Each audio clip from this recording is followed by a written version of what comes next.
Secara total di Indonesia ini 2020 akhir ya, datanya 127.124. Ada pengaruh dari nggak? Undang-undang Cipta Kerja. Ini menarik. Iya. Kita bicara Undang-Undang Cipta Kerja, ya, bahkan PP 7 2021 tentang kemudahan, pelindungan dan pemberdayaan koperasi dan UMKM. Koperasi menjadi pengelola TPI lagi, Pak. Kementerian Koperasi UKM ini sedang fokus nih, Pak Irsad, ya, sedang fokus sejak Pak Menteri kami ya, tugas oleh Pak Presiden, kita fokus kepada pengembangan koperasi sektor real. Bagaimana koperasi Indonesia itu bisa memasuki kelas dunia? Karena di mancanegara, koperasi sukses itu ya pertanian. Yang pertanian, betul. Di Indonesia pertaniannya nggak kedengeran. Yang ada beternak uang ya.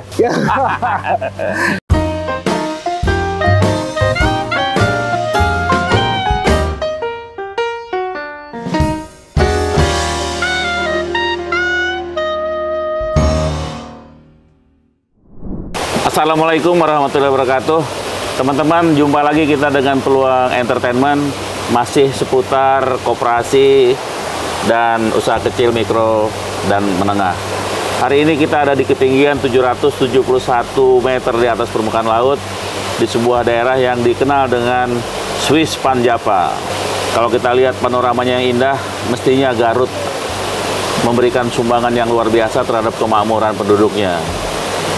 Tapi kenyataannya Garut masih tetap tertinggal di bidang pembangunan kesejahteraan ekonomi, dan tentunya ini terkait dengan bagaimana sektor-sektor usaha rakyat seperti pertanian, perikanan, dan tentu saja koperasi ya, dan UKM-nya perlu digeber lagi biar lebih tinggi gitu. Nah, pada pagi ini alhamdulillah kita berjumpa dengan salah seorang pejabat dari Kementerian Koperasi, dan bidangnya cocok banget, Pak Bagus Rahman, Asisten Deputi Bidang Pembaruan dan Pengembangan Perkoperasian ya, Pak? Iya, betul. Selamat pagi, Pak. Pagi, Pak Irsad. Kayaknya sibuk terus nih ya. Iya, soalnya di WA tuh sama Pak Menteri ya. Lihat domba saya katanya. Pak Presiden orang sini, jangan lupa Putra Garut. Iya, bukan cuma domba, ada kebunan juga, kopi juga ya, kopi, duren gitu. Iya. Ada misi ke sana nggak kira-kira nih? Lihat-lihat juga. Iya, alhamdulillah nih Pak Irsad, kebetulan kita ketemu di sini ya. Kita menghadiri undangan sama-sama lah, undangan dari Koperasi BMI Republik Indonesia. Kita tahu koperasi besar dan kita wajib hadir lah gitu ya. Nah, bicara tentang Garut nih memang menarik ya. Karena Pak Irsad sampaikan sebagai apa? Swiss Panjapa begitu ya. Cantik banget. Swiss Panjapa. Kalau Bandung Paris Panjapa. Di sini Swiss Panjapa. Berarti kalau Paris mungkin konotasinya ke mode lah ya. Model. Kan Jakarta punya cerita, Bandung punya gaya kan gitu ya. Nah, Garut nih berarti kalau Swiss berarti potensi dari pertanian dan peternakan ini yang bisa menjadi bolehlah katakanlah benchmarknya lah gitu ya untuk Garut ini. Nah, makanya saya hadir di sini sebetulnya selain tidak menghadiri undangan dari Koperasi BMI juga ada lahan ya yang ingin kita survei, khususnya lahan perhutanan sosial yang ingin dimanfaatkan oleh masyarakat untuk budidaya komoditas pisang khususnya ya, karena ini kaya sekali lah di Garut ini sumber daya alamnya gitu Pak Irsad. Iya. Pak, kalau kita lihat bandingkan dengan negara lain ya, kalau Swiss kan usaha kecilnya betul ditata ya. Iya. Peraturannya memang bagus itu. Iya. Saya lihat kemarin ada satu industri penyamakan kulit.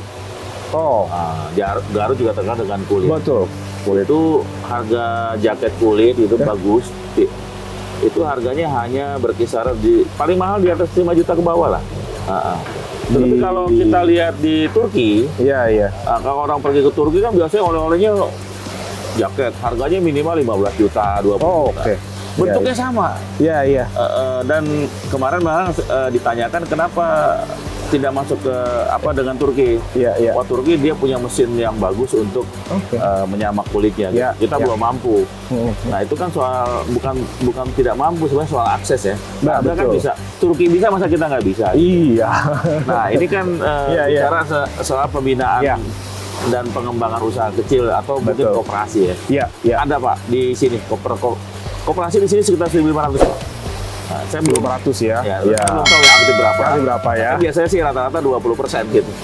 Ya 50% lah, kurang lebih rata-rata sih Itu kemungkinan 50%. berapa koperasi sekarang? Iya, kalau di secara total di Indonesia ini 2020 akhir ya, datanya 127.124. Naik ya Pak ya, naik ya. Naik ini sekitar 3,3% lah kalau kita hitung dari 123.048 unit 2019. Ada pengaruh dari nggak? Undang-undang Cipta Kerja? Oh, enggak, ini secara alami Pak Oh, Isap. iya, secara Jadi ada alami, pandemi kan, Oh, 2020. Nah, ada istilah yang saya kenal itu social cohesiveness. Sosio cohesipreneur. Cohesiveness. Iya. Cohesiveness. Iya, Jadi ada keterkaitan Iya, sosial gitu loh, yang ternyata koperasi jadi pilihan gitu loh oleh masyarakat. Iya. Sehingga naik nih jumlahnya begitu ya. Di sektor apa umumnya itu? Nah, secara umum saya sebetulnya ya, kalau bicara sektor sebetulnya koperasi Indonesia tetap paling banyak di konsumen. Iya. Ya 57% itu konsumen begitu ya, karena memang kebutuhan dari konsumsi masyarakat. Cuma menarik yang kita bicara tadi Pak Irsat ada di Turki ya, bagaimana nilai tambah dari olahan hasil sumber daya alam, katakanlah peternakan tadi ya, kita bicara kulit. Ini mereka bisa ya mencapai itu dengan berbagai macam tentunya dukungan ya. Nah, ini yang bisa saya sampaikan ya pada kesempatan yang baik ini ya, Kementerian Koperasi UKM ini sedang fokus nih Pak Irsat ya, sedang fokus sejak Pak Menteri kami ya, tugas oleh Pak Presiden, kita fokus kepada pengembangan koperasi sektorial. Iya. Gitu ya. Nah, ini yang perlu kita sama-sama kawal nih Pak Irsat ya.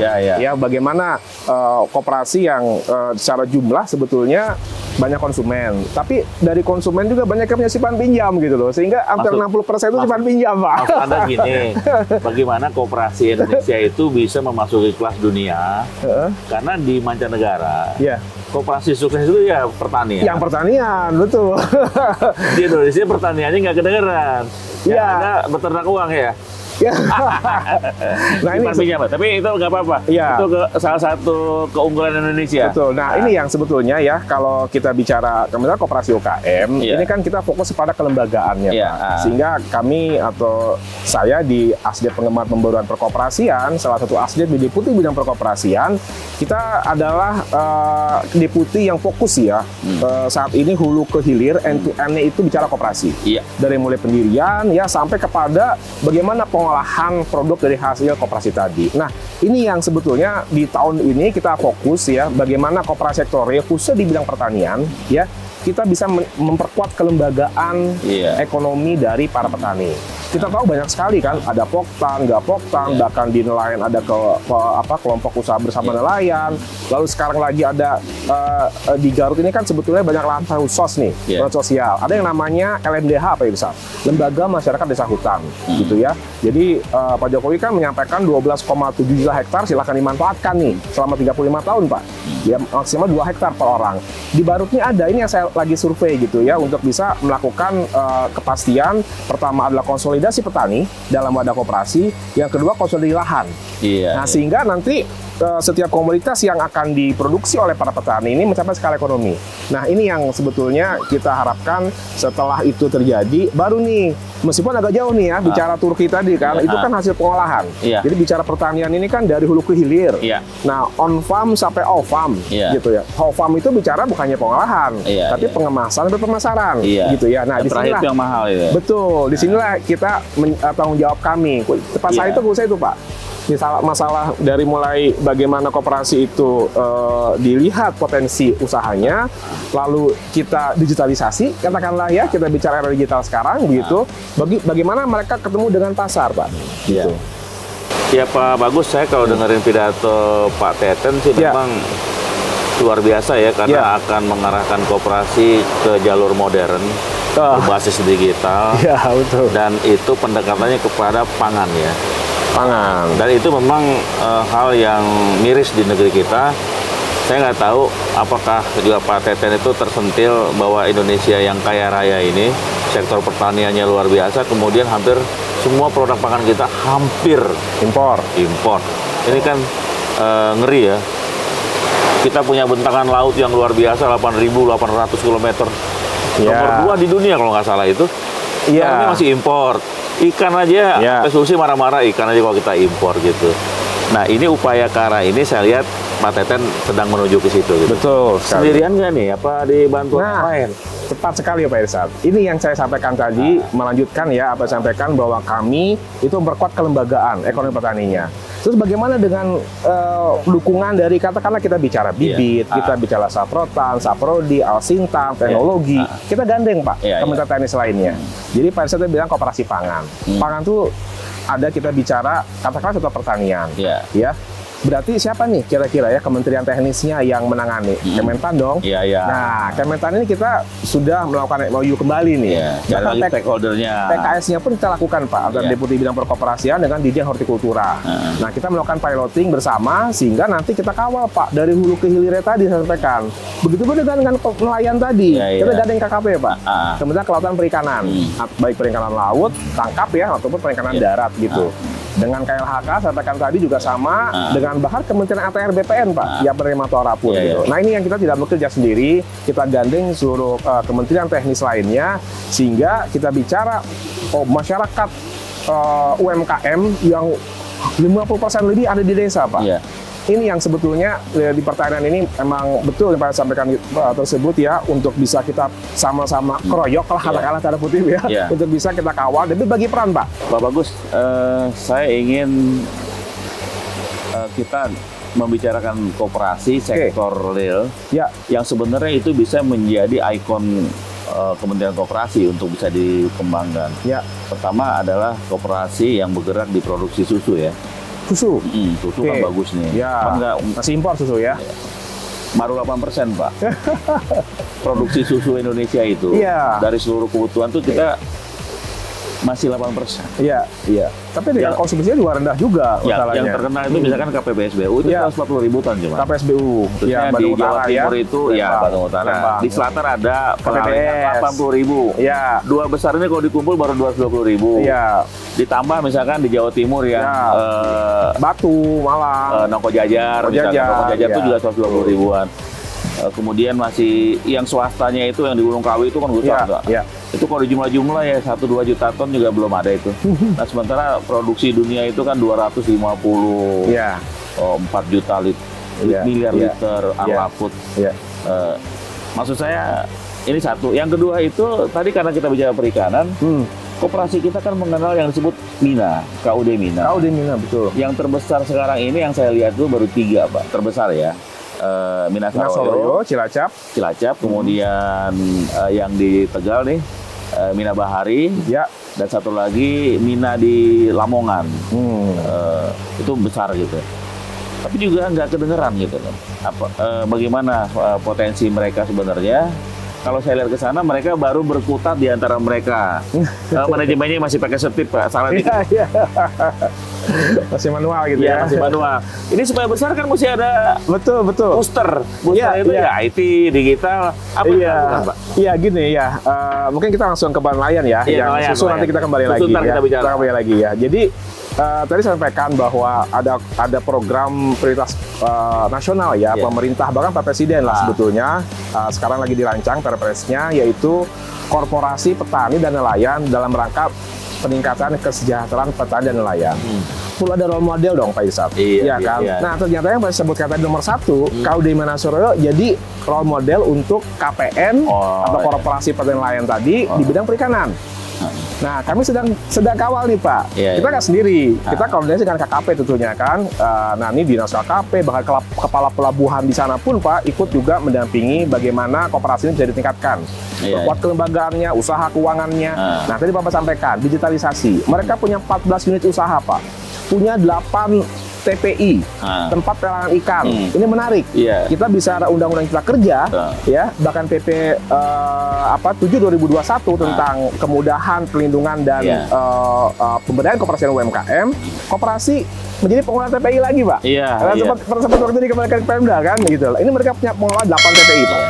Dan ada 7 SPDN, solar pack dan lain-lain. Nah, tapi dalam katakanlah kita bicara dashboard ya, untuk bisa melihat cash flow dari masing-masing unit usaha itu tidak secara digital.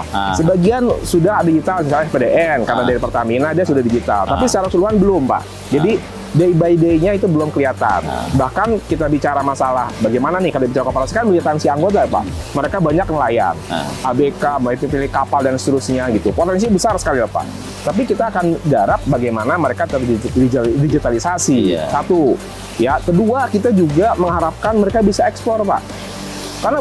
Karena banyak sekali nih ininya apa potensinya kan samudra di sana itu ya dan banyak sekali potensi ikan. Nah persoalan ekspor ini kan persoalan bagaimana penanganan.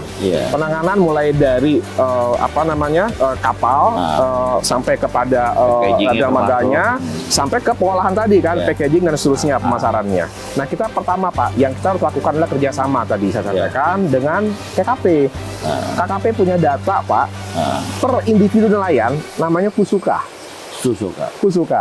Nah, kami punya data namanya ODS kan, Pak, Online Data System. Bahkan kami punya di Penyuluh pun ada data PPKL, ada website sendiri nih. Nah, ini bagaimana kita integrasikan data tadi.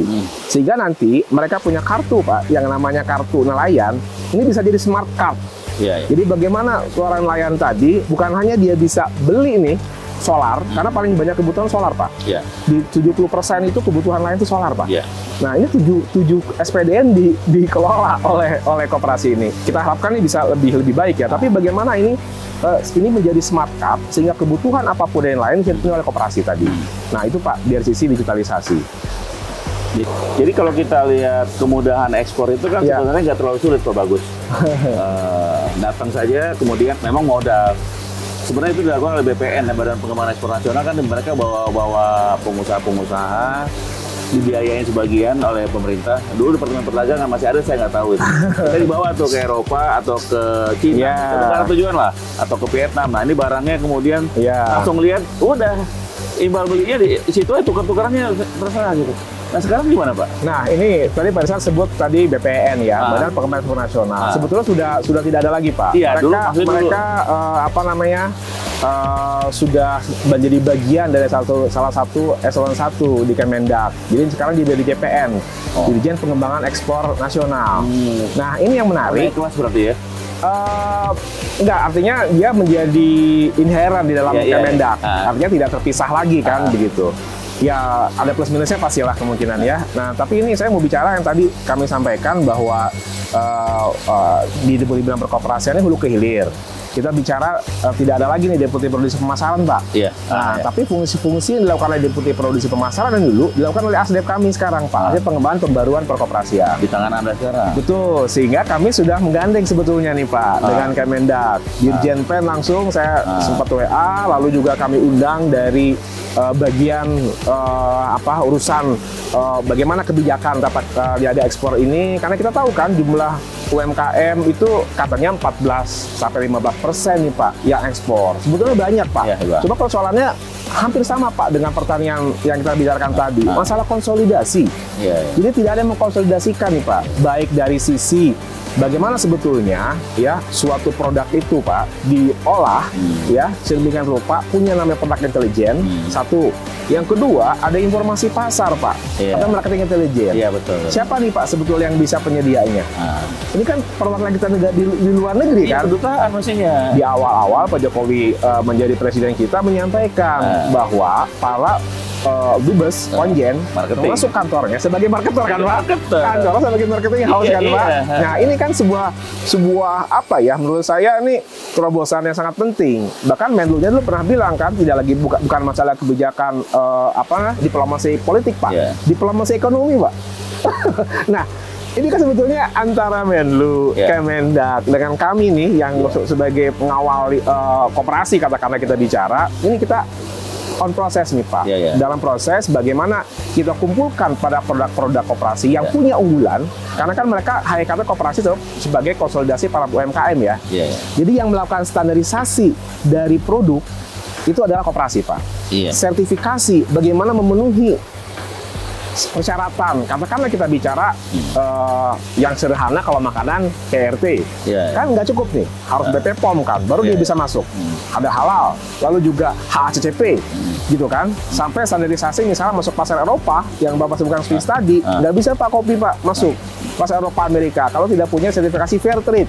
Nah hal seperti itu sebetulnya ya saya bilang tadi di awal, kembali lagi, kami bertanggung jawab untuk melakukan penguatan kelembagaan ekonomi dari para petani, nelayan, ataupun para pelaku UMKM yang punya produk kreatif. Itu Pak, dari mulai saat itu. Nah, informasi pasar sebetulnya PR-nya. Informasi pasar harus, kalau Papa tadi bilang Smesco, sebetulnya waktu itu pengennya kan jadi trading house Pak. Sebagai pengelola informasi pasar, sehingga antara produk intelijen, marketing intelijen, itu ada yang mengawinkan. Nah, itu baru satu. Baru kita bicara logistik Pak.